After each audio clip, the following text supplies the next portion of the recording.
What's going on, everybody? Michael Silva here. Got some exciting charts to show you today. Look, the Fed has been printing money like crazy, and there's been this debate, inflation versus deflation, what's going to take place.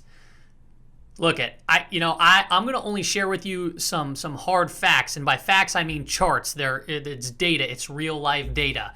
And to me, I've been in the inflation camp. I think inflation is coming, potentially even stagflation, where it ends up being a recession and you get inflation. But the market is really telling us something different right now, and I'm going to share with you some interesting stuff with both the 10-year yield, the yields, and then also small caps. Now, we've been calling for a bounce on the previous episodes, and we talked about some areas of resistance in the small caps, and everything is going off fine right there. We're starting to see large cap growth, tech really start to take off here too as well. But there's still these warning signs that are just like staring me in the face. So let's just go in and look at these charts, and let me share with you what has me concerned.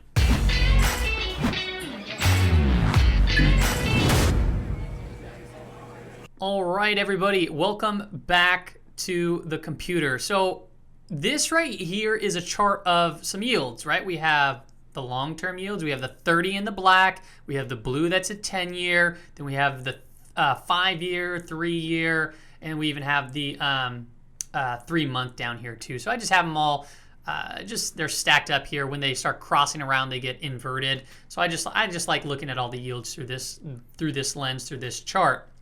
But I want to point out something that's been interesting, right? So really since mid-May, really mid-March, we'll use mid-May for right now, the yield has just been really just falling off a cliff right here. It's been heading significantly lower. This is not typically something that you see in an inflationary environment, in a growth environment. You'd want to see yields kind of move up.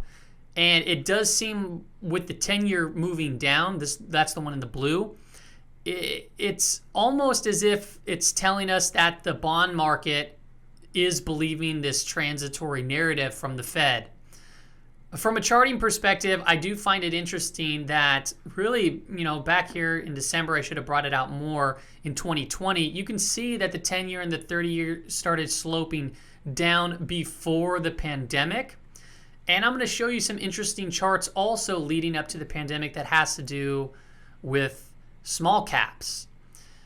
It's a very interesting thing, and I don't think that this should be ignored by any means, especially after today's price action, seeing how much small caps lagged the overall other indices like the SPY and the NASDAQ.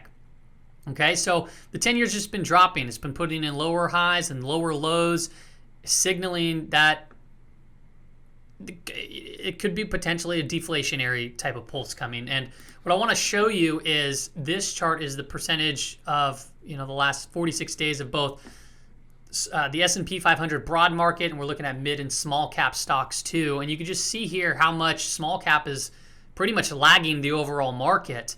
And this is since mid-May, right? I wanted to do it since where the 10-year yield was, right, when it started heading lower. And I do find it interesting that, if the economy is going really well, you would expect small caps to do well, especially with the current Fed's monetary policy and low interest rates on top of all of that. This is the type of price action that you typically see towards the end of economic cycles. And that doesn't mean anything bad's going to happen. It can change, but it shouldn't be, you shouldn't ignore this by any means. All right, so the green line is small caps, the purple line is the mid caps, the red is the S&P 500.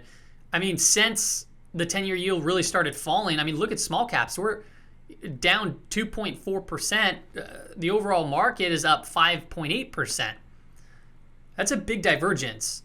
Now, leading up to the pandemic crash in February, well, let's take a look at this very same chart, and it looks the same, right? S&P 500 was just kept on, if you remember back then, the S&P 500 just kept on drifting higher and higher and higher.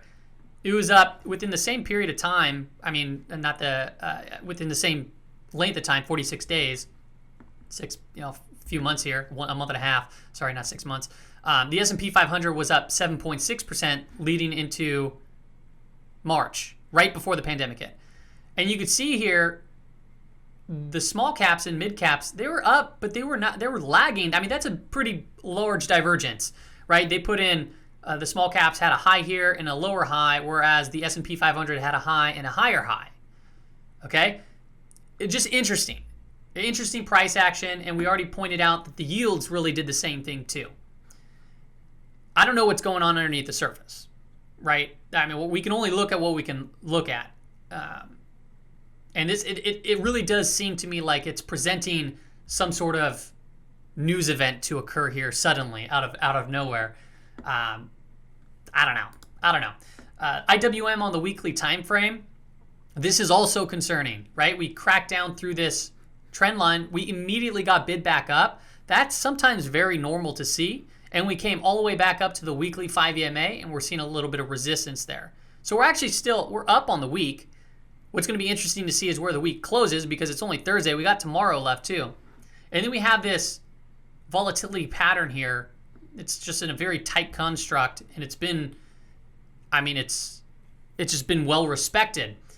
And you can see that previous times that we've had these constructs and they break out, and you see moves to the downside in the indice, or the ETF. Sorry, we're looking at the IWM. Okay, if you look at the daily time frame, it got so overextended on this specific day. We said, okay, yeah, I mean, I think it's going to bounce. It doesn't take a genius to know that. I mean, every technical indicator was significantly overextended to the downside.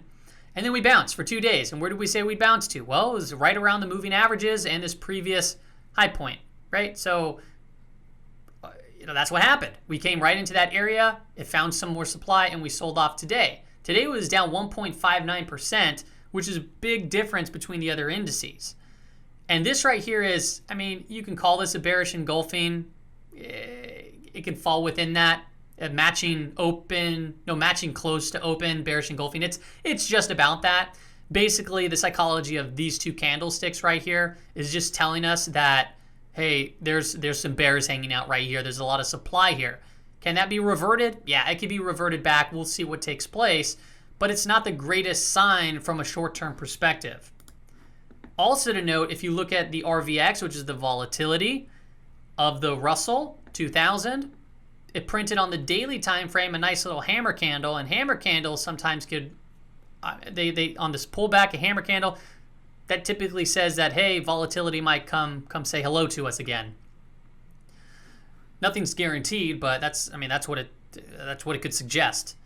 2750 is a key level. You can see it was held in as support for quite some time here. We broke down through it. Now we're forming this hammer candle. So if we start getting above 2750, we might see some more downwards pressure on the IWM. On the 15-minute time frame, this is a lot shorter term time frame, but you can see there's a potential for a little head and shoulders here.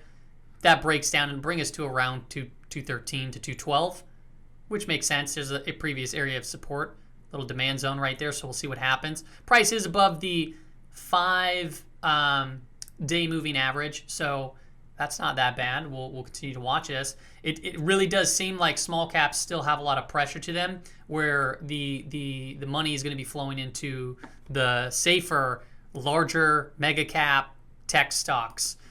We'll see. Monthly time frame on the IWM, I've shown this a few times, and this is also a little bit concerning that the PMO is starting to curl itself very slowly over here. We're sitting right on the monthly 5 EMA coming to the month end. That'll be interesting if we get a monthly close below it, because we have not had a monthly close below it for a long time. Yeah. I mean, geez, I think that this was the last monthly close below it. I think this month we closed above it. So yeah, that was, after the pandemic hit, obviously, and we had this big, huge move to the downside. So that might be an important level to watch. Now I want to talk about a couple bullish things that have been building, but it's also more defensive. And I've pointed this out a few times too, but it's still very bullish. And if you're looking to protect money, I mean, this can go down too, but it might outperform the S&P 500 if the S&P 500 falls, or if small caps continue to fall. This could be a safer on a relative standpoint. All right, so we're looking at the cumulative line of the utility sector spider volume advanced decline line, okay? And what I want to call out here is recently it's been putting in higher highs, right? But then the utilities sector has been putting in lower highs. That's a positive divergence. Lower lows, sorry. Positive divergence. Okay? Well, you can see when it did the same thing here, it brought the utilities sector up. When it did the same thing here, utilities shot up too. If you want to be bullish something, I'd start paying paying a lot of attention to utilities. They're lower beta, but if lower beta starts outperforming these higher beta stocks, like small caps, individual small caps, right? It could be a safer play. All right, and then you can also accumulate yields. I think the XLU has like a 2.5, 3% yield or something like that.